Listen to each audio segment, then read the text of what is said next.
안녕하세요. 이거의블레이 주린이 채입니다. 현재 시각 2021년 4월 5일 오전 11시 19분이 지나고 있습니다. 물론 캐나다 밴쿠버 시간이고요. 한국 날짜로는 오늘 식목일이네요. 다들 나무 한 그루 심는 게 어떤가 라는 생각 한번 하고 시작을 하겠습니다. 지금 현재 주식시장은 플러스로 진행이 되고 있습니다. 일주일의 시작인 월요일인데요. 오늘은 그래도 기분 좋게 시작을 하고 있는 듯 싶은데 그래도 여기서 빅스 지수라고 해서 변동성 지수죠. 이 지수 또한 지금 상승세를 기록하고 있어서 전체적으로 오르는 장이라고는 생각이 들지 않습니다. 그만큼 변동이 크다는 걸 의미하기 때문에 이 점 또한 한번은 생각을 해봐야 되지 않나 생각이 드네요. 지금 뉴스에서 말하기를 다우랑 S&P 전체 다 오르고 있다고 하고 있는데요. 여기에는 금요일날 발표한 실업급여에 대해서 사람들의 증가는 늘었지만 실업률은 6%가 떨어졌다고 발표를 했다고 합니다. 당연히 실업이 늘어나면 그만큼 좋지 않겠지만 실업률은 떨어졌다는 건 그래도 그만큼 다시 사람들이 더 많은 일자리로 돌아갔다는 걸 의미를 하니까 경제 발전과 관련해서는 실업률이 당연히 밑으로 떨어져야 되는 게 맞겠죠. 그렇게 생각을 하면은 이 점 또한 주식시장에 좋게 작용했다고 생각이 듭니다. 또한 개별 주식으로 보시면 테슬라가 생산과 납품 수치를 보고했는데 그 수치가 높게 나와서 지금 5% 정도 상승을 하고 있는데요. 뭐 그동안 테슬라 많이 떨어져서 고생을 하셨다면 지금부터 조금은 더 좋아지지 않을까 한번 개인적으로 생각을 해 봅니다. 전체적인 맵을 보시면 아시겠지만 그동안 계속 빨갛고 좋지 않았던 애들이 지금 다시 상승세로 바뀌고 있습니다. 물론 이쪽 에너지 섹터는 오늘 마이너스를 기록하고 있는데요. 제가 투자하는 대부분이 성장주와 관련이 있기 때문에 이런 가치주가 아닌 성장주 애들은 오늘 상승을 하고 있어서 그나마 다행이네요. 다만 제가 투자하고 있는 건 여기 S&P 500에 들어가 있지 않는 종목들이 대다수이기 때문에 지금 많이 왔다 갔다 하고 있습니다. 아까도 말씀드렸다시피 변동성이 크다는 건 그만큼 밑에 있는 애들은 어떤 애들은 엄청 떨어지고 어떤 애들은 엄청 오를 겁니다. 이런 게 반복이 되고 있어서 저의 주가는 여기서 보이는 것처럼 그렇게 높게 오르고 있지는 않네요. 지금 한편으로는 앨런 재무장관이 기업에 대한 글로벌 최소 세금 추진을 한다고 하는데요. 여러분이 아시겠지만 우리는 주식을 하는 사람인데 이런 세금이 뭔가 관련이 있어 라고 생각이 드실 수 있지만 당연히 관련이 있습니다. 우리가 투자하고 있는 그런 회사들의 세율이 높아진다. 그럼 그 회사들은 성장이 지금만큼 빠르게 오르지 못할 수도 있으니까요. 그만큼 세금으로 돈이 빠지면 본인들이 쓸 수 있는 돈이 더 없기 때문에 멀리 본다면 세금이 오르는 건 기업의 측면에선 좋지 않고 그 기업에 투자하는 개인 투자자들한테도 좋지 않다고 저는 생각이 드네요. 여러분이 아시겠지만 트럼프가 대통령으로 있을 때는 세율이 21%였습니다. 하지만 지금 행정부에서는 이 세율을 28%까지 상승할 거라고 얘기를 했는데 그거에 따라서는 당연히 인프라와 관련이 되어 있기 때문이라고 생각이 듭니다. 2조 달러라는 엄청난 돈이 인프라를 구축하는 데 쓴다고 하는데 그 돈이 그냥 나오는 게 아니겠죠. 그렇다고 은행에서 바로 또 찍어낸다? 말이 안 되죠. 그만큼 풀어놓은 돈이 있는데 그걸 또 푼다? 더 말이 안 되기 때문에 그 돈을 세금으로 거두려고 하겠죠. 똑똑하니까요. 그렇게 세금으로 거두려고 하면 당연히 제일 좋은 건 큰 대기업들이나 기업들한테 너네 세금 더 내. 가 좋을 테니까 지금 이렇게 세율을 올리려고 하는 것 같습니다. 바이든이 대통령이 되기 전에 본인의 정책에서 말하기를 21%로 낮춰져 있던 세율을 다시 35%까지 올린다고도 했습니다. 트럼프가 대통령일 때 35%였던 세율을 21%까지 낮췄는데 그걸 다시 올린다는 거죠. 근데 그렇게 올리면 과연 기업들한테 좋을지도 한번 생각을 해봐야 될 듯 싶네요. 무조건 세율이 35%까지 올랐다고 주식시장에 당연히 안 좋다라고는 말은 할 수가 없습니다. 경제 상황은 어떻게 바뀔지 모르니까요. 다만 기본적으로 그만큼 세율이 많이 오르면 기업들한테는 좋지 않은 거기 때문에 일단은 좋지 않을 거라고 저는 생각이 드네요. 뭐 이것 또한 일단 지켜봐야 되지 않을까 싶습니다. 지금 현재 저의 주식은 1.07% 정도를 상승을 하고 있는데요. 오늘 저의 주식은 오르락 내리락이 조금 심한 것 같습니다. 그만큼 변동성이 심하기 때문에 계속 그냥 상황을 지켜보는 게 좋지 않나 생각이 드네요.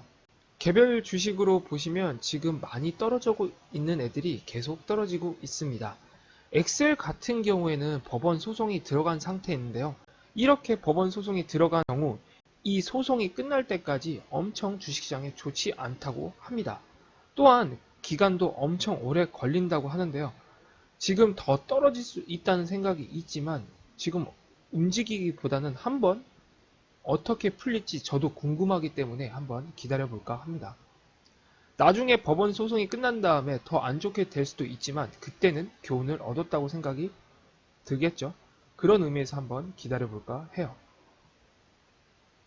그러면 나중에 이런 일이 터졌을 때 그냥 손절을 할 수 있을 테니까요.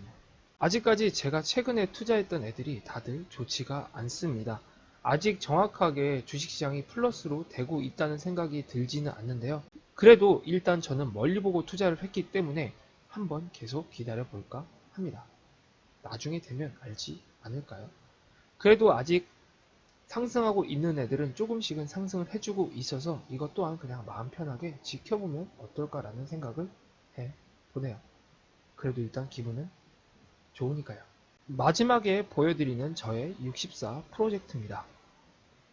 계속 아직까지 별반 다를 게 없습니다. 제가 정리하고 싶은 회사가 있어도 그 회사가 아직까지 마이너스거나 제가 원하는 수익률까지 올라오지 않았기 때문에 아직 정리를 못하고 있네요. 그럴 때 그냥 이 정도면 충분하다 하고 정리를 하기보다는 일단 기다려볼까 합니다.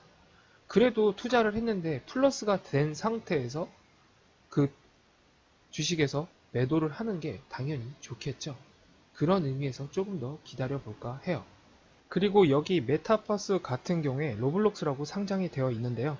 지금 이 회사에 바로 투자를 하기보다는 조금 지난 다음에 투자를 해볼까 합니다.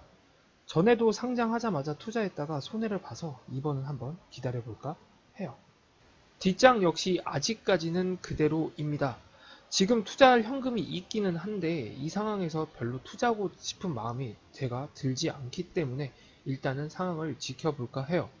당연히 지금 있는 현금으로 투자를 한다면 저의 모든 프로젝트가 끝이 나고 정말 마음 편히 지켜봐야 될 수도 있지만 이번 하락장에서 느낀 건 갖고 있는 돈을 모두 투자해서 아예 끝내는 건 아니다라는 걸 많이 배웠기 때문에 일단은 이 현금을 계속해서 들고 갈까 합니다.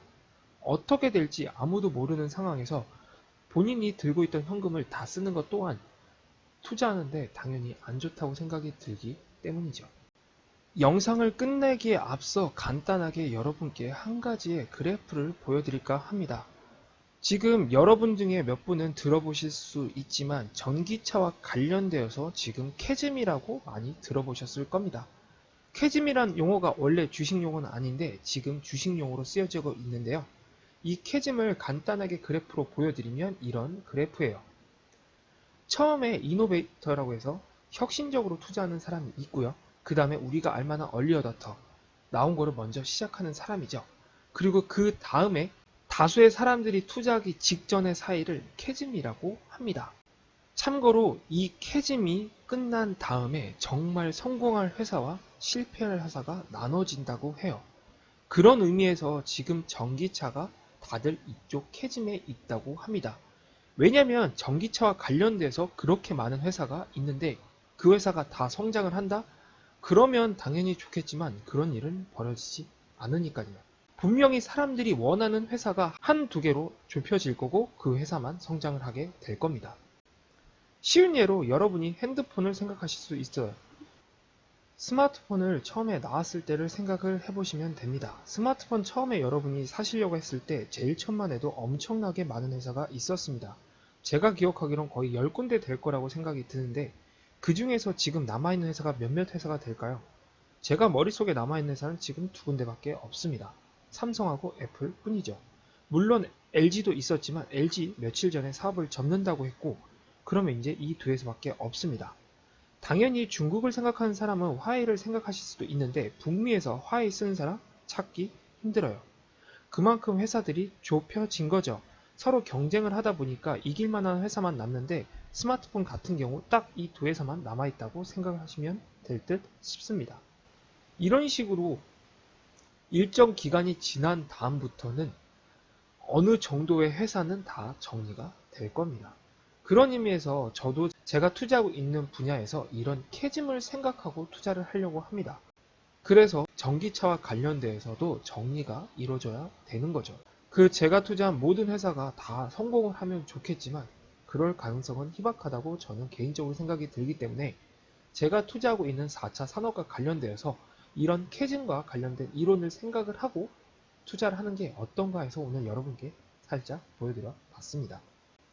물론 지금 말씀드리는 모든 내용은 저의 지극히 개인적인 생각인 거 아시죠?